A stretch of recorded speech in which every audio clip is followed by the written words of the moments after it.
បើខ្ញុំមើលមិនច្រឡំទេ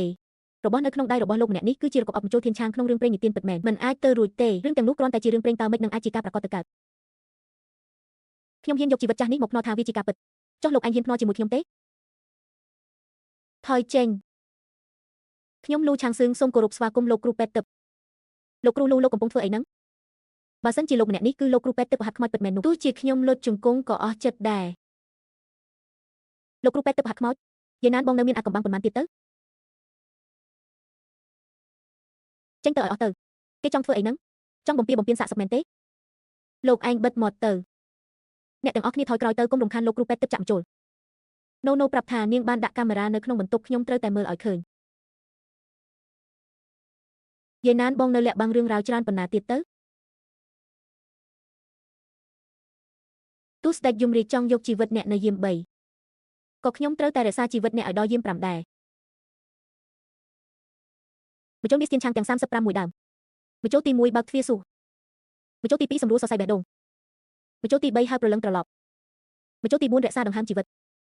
គេកំពុងរអ៊ូតុំស្អីនៅខាងក្នុងហ្នឹងច្បាស់ជាធ្វើពុតជាគ្រូមិនអាគមបកប្រាស់ហើយបិទមាត់ទៅលោកប្រធានមន្ត្រីពេទ្យលោកពិតជាជឿថាគេអាចជួយសង្គ្រោះអ្នកជំងឺដែលស្លាប់ខួរក្បាលទៅហើយឲ្យរស់ឡើងវិញមែនអេវិជ្ជាមចូលធានឆាងដែលលោកគ្រូលូមានប្រសាសន៍តើជាវិទ្យាសាស្ត្រដែលមនុស្សដូចលោកអាចយល់បានមែនទេទាំងនោះសុទ្ធតែជារឿងព្រេងទេ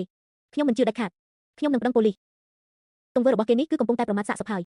លោកហ៊ានមែនទេលោកប្រធានមន្ត្រីពេទ្យលោកត្រូវគេបោកហើយខ្ញុំនឹងហៅសន្តិសុខមកឃ្លីទ្វារឥឡូវនេះហាមប៉ះពាល់ទ្វារនេះដាច់ខាតម៉ាក់ខ្ញុំនៅមានសង្ឃឹមរស់នាងមកបង្កការរំខានទៀតហើយ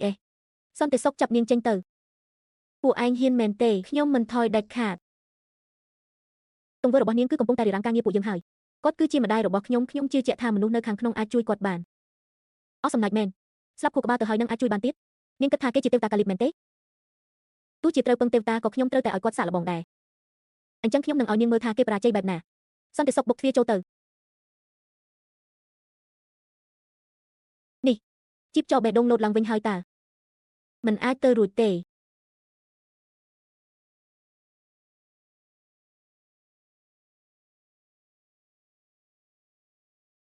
ងបានធ្វើអីខ្លះទៅលើអ្នកជំងឺខ្ញុំនឹងប្តឹងប៉ូលីសឲ្យចាប់ខ្លួនឯងពីបទប្រកបបពេទ្យខុសច្បាប់និងប៉ុនប៉ងមនុស្សឃាតមាត់ច្រើនណាស់លោកគ្រូពេទ្យវាងនេះជាការបញ្ចេញធម្មពលធាតុក្នុងក្រៅខ្លួនមែនទេមិនក៏ខ្ញុំនិយាយមិនចេញអញ្ចឹងខ្ញុំបានបិទចំណុចជីបចកនិងជីបចជង្គង់របស់លោកហើយ3ខែក្រោយវានឹងរលាយទៅវិញដោយខ្លួនឯងអស់ចាណាស់ពិតជាមហិទ្ធិឫទ្ធិពេទ្យទឹកមែនមិនត្រឹមតែចង្វាក់បេះដូងអ្នកជំងឺដើរឡើងវិញទេសូម្បីតែសញ្ញាជីវិតទាំងអស់ក៏ត្រឡប់